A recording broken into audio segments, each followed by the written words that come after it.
Hello ladies and gentlemen, it's Mike here at Game from Scratch, and it is almost the weekend, but we have time for one more quick video about one more quick tool, and that is Kenny. No, Kenny is not the tool. He has created a new tool called Creature Mixer. So he just announced this up on Twitter. Mix and match various parts to create over 1 million different characters that fit my game assets perfectly, completely free to use, and it is called Creature Mixer. So what we're going to do is check out Creature Mixer in action and give you an idea of what it's all about. Now, it runs on in your browser. It's available up on itch.io at Kenney.itch.io/Creature Mixer, and it's about as straightforward as it gets. By the way, it does seem to have some real limitations in terms of zooming, so it doesn't really scale up, and it doesn't really like being zoomed that much. So there's no way to increase the user interface that I can see as of yet, but maybe that will change over time. Pretty straightforward on the whole. You start with a body, so you got a number of different options here. So once you got a shape you like, I like that one right there.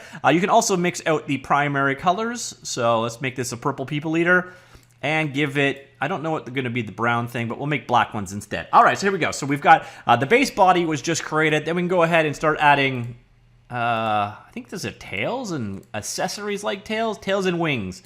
So we'll give this guy a tail. So it's like Goku early on. So we'll go ahead, we can add some legs in. So I'm gonna give this guy some creepy multiple legs setup going. Yeah, so you got a number of different options there, including, I think that's a scooter. So I'll stick with the quad legs, and it kind of keeps going. Arms, you can switch out the arms, and yeah, so pretty much at the end, and you can give him a hat. So yeah, so that is our creation. Once you're happy with what you got, basically just come on up here and I export it. It will download itself as a spritesheet.png. It's basically just got the 4 frames of animation you see in action right there. Before we move on from this, I do want to point out the license. Now, I've noticed something amongst game developers, especially the more open source bent. They hate NFTs. Rick really hate NFTs. And if you don't know what an NFT is, it's non-fungible tokens or something to that effect. Basically, it's a digital receipt. It's a way to sell stuff that isn't really limited by artificially limiting it. And the venture capitalists of the world are jumping all over this, but most creators, not so much. So you see here, basically his license is creations made using this software and art featured in this software can be used in personal, educational, and commercial projects of any kind, strictly excluding those related to or containing non-fungible tokens, so-called NFTs, or blockchain-related projects. So, yeah, you explicitly cannot use this for creating NFTs, which I actually kind of find funny. So anyways, once you've got that, it is downloaded. It is going to be in your downloads folder. So in my case, it is right here. Oh, our new guy is right here. So I've created 2, and I'll show you how to use this guy. So let's go ahead into, for example, Godot. This is Godot 3.4, by the way, spoiler alert. At this point in time, that'll be a tomorrow video, though. So we now have a sprite sheet in action. What I'm going to do is come in here, create an animated sprite, like so. We're going to add some frames to our sprites, so new frames, edit our frames, and then basically we're just going to say, okay, we're going to use a sprite sheet, select our sprite sheet, okay, we're good to go. We have 4 horizontal and 1 vertical frames. Let's pick our 4 frames of animation, add them in.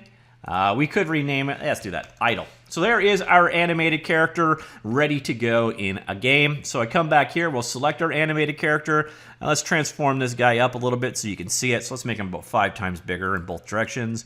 5 by 5, and we'll center him in the world like so, and let's turn the animation on. So animation is set to idle, sure, playing is on. There you go.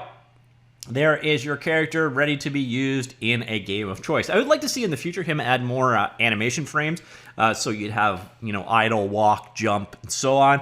But right now you can use this quick and dirty to make your own game characters, and they fit in with that Kenny aesthetic. So if you head on back over here, you'll see he's got a pixel platformer asset pack that you could use these with, and the characters will fit in perfectly nice. Kenny's been giving away stuff forever. If you want to do it, just basically head on over, check out Kenney.nl. You all know Kenny at this point in time. If you don't, he's on our Game from Scratch Discord server. Pop in and say hi. Give him a thank you for all the stuff he's done for us. As you'll see, he's also created some other tools. These are commercial tools, Asset Forge and KenShape. I've actually covered both of those already. So here is Asset Forge, just a 3D modeling tool, about as easy as it gets. Basically, it's like kit bashing in 3D. And the other one is basically creating or lofting or extruding 2D images into 3D pixel art. Again, really fast way of making art, and that is KenShape. But what we were talking about today is Creature Mixer, released earlier today, and definitely one that I recommend checking out. Thanks, Kenny, for another tool, and you guys enjoy your weekend. Spoiler alert, there will be a Godot-related video coming very, very soon. Now, it's Friday in the afternoon, so even if it releases this afternoon, I'll wait till Saturday when more people are paying attention, but do stay tuned for that. All right, that's it. I will talk to you all later. Goodbye.